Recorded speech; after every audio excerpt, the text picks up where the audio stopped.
hospital తీసుకొచ్చి ఏ hospital తీసుకెళ్ళకపోయాడు ఎవరన్నా డబ్బులు కూడా ఇచ్చుకుంటారు నమ్మకమంగా దేవుని అడిగాను అని అడిగాను ఆ సన్నిధిలో దేవుడు కార్యం చేసే బిడ్డని ఒక సూప్లేట్ ఇచ్చింది అది చిన్న మధ్యలో అప్పటి నుంచి నేను క్వాంటిటీ అలాగే చిన్న మట్టి అలాగే కానీ నాకు దేవుడు ఎంతో మేలు చేసేది నేను మంచం మీద పట్టుకుంటున్నాను మరి ఆ కార్యం చేయాలి తండ్రి అని అడిగితే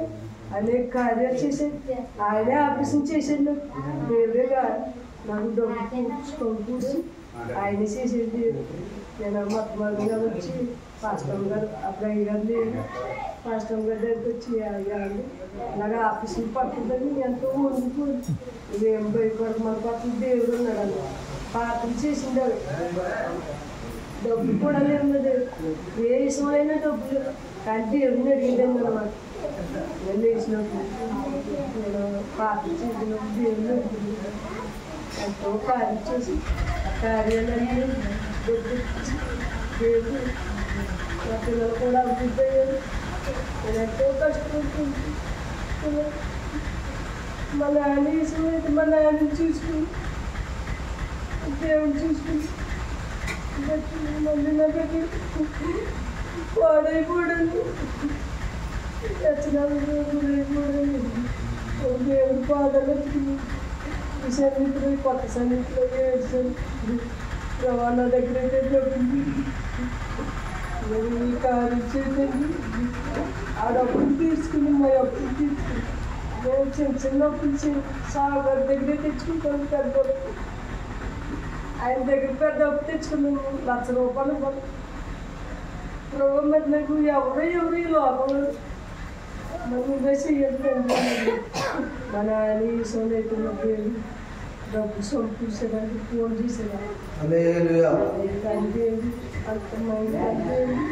గొప్పది నేను చెప్తాను అయ్యా మరి ఎవరైనా డబ్బులు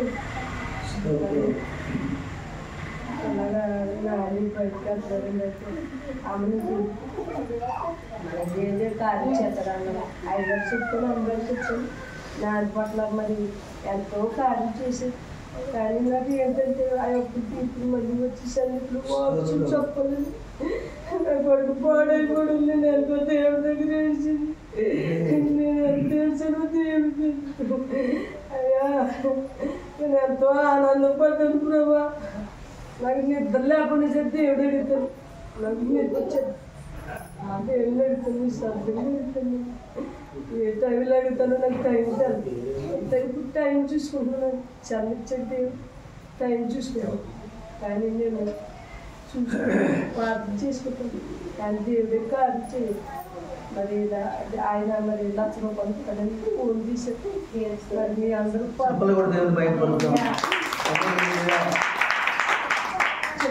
దేవుడు